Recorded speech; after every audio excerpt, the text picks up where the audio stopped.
If confirmed, what will you do to better ensure that Americans are aware of and able to respond to emergency weather warnings, especially those that arrive in the middle of the night?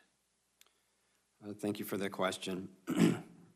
As I said in my opening statement, numerical weather prediction and advancing that is a top priority. And the Weather Service did a great job.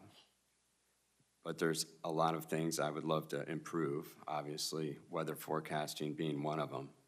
I'd also love to advance and modernize NOAA weather radio. NOAA weather radio saved my life in 1996. There's a lot of other things we can do as far as communications, because as you said, even if the forecast is perfect, getting the warnings to the people, particularly at late hours of the night, is a challenge. I think we can do more advancements, moving away from copper wire, moving towards telecom, potentially satellite, to send out these messages.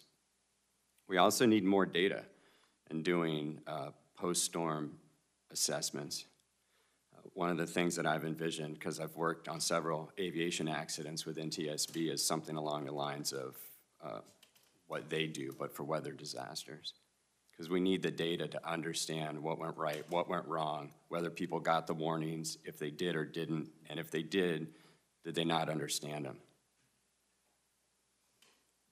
You mentioned that NOAA weather radio had saved your life. Would you elaborate on that and tell us what happened? I was at a campsite in Florida with some friends, and it issued a tornado alert, and it was about 10 p.m., and this was back before I had a cell phone or smartphone, and I took out a gazetter, and I looked at the towns that it mentioned along the way, and I extrapolated the direction, which was right over where I knew we were. And so I drove around the campsite and held my horn down and told as many people as I could to leave, and everyone left. We went further down the coast to a hospital and went into the emergency room because it was the closest brick building. When we went back to the campsite, it was nothing but bare dirt. Wow. In 2017, Hurricane Harvey devastated entire communities all up and down Texas's Gulf Coast. The damage to our state was well over $120 billion and may prove to be closer to $180 billion when all is said and done. Texans prepare for hurricanes and flooding by using NOAA's weather forecasts, but European numerical weather prediction models have been outperforming U.S. models in forecasting. It's a question for both Dr. Jacobs and Mr. Jordan. If confirmed, how do you plan to close the gap and ensure that NOAA's forecasts are the best in the world? Closing the gap was going to require a mix of collecting more and better observations, because these prediction or initial value problems, they all start from better observations, and then data assimilation. So the joint effort for data integration and data assimilation system. One of the reasons why the Europeans have a better model than the US is they use four-dimensional variational data assimilation. The US needs to advance its data assimilation work and also consolidate its modeling systems across resolutions of time and space. Mr. Jordan. I agree with Dr. Jacobs.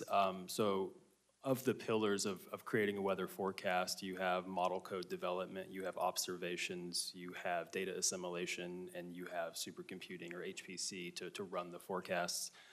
As far as observations goes, we actually absolutely need to push the technology stack forward and ingest new sources of data. But the Europeans also have that same data. So what's the difference between the American modeling and the European modeling? It's part of it is model code development and data assimilation. And I think we need a targeted investment into data assimilation to make sure that we can push that ball forward and have a better weather forecast. Dr. Jacobs, one of the things you and I talked about yesterday was your vision for expanding cloud computing for weather forecasting. Can you describe what you envision there? Sure. So one of the things that I think would be a tremendous leap forward for the National Weather Service is the system that they process the information on, called AWIPS. They have to download the data locally. And the higher resolution files get, whether it's data or model output, the longer it takes them to get that information. That's one issue. The other issue is they have to be behind the computer to do this work. And I think transitioning this software to the cloud so they're actually uploading the code instead of downloading the data, as well as having the ability to have a laptop so they can access it from anywhere, it not only improves their ability to get the data faster, but it would allow a forecaster from anywhere to do a forecast for anywhere. And so you were saying this would enable forecasters from the National Weather Service to embed in an emergency operations center and be right there on the ground in a crisis? Correct. Yeah, they could literally work from anywhere.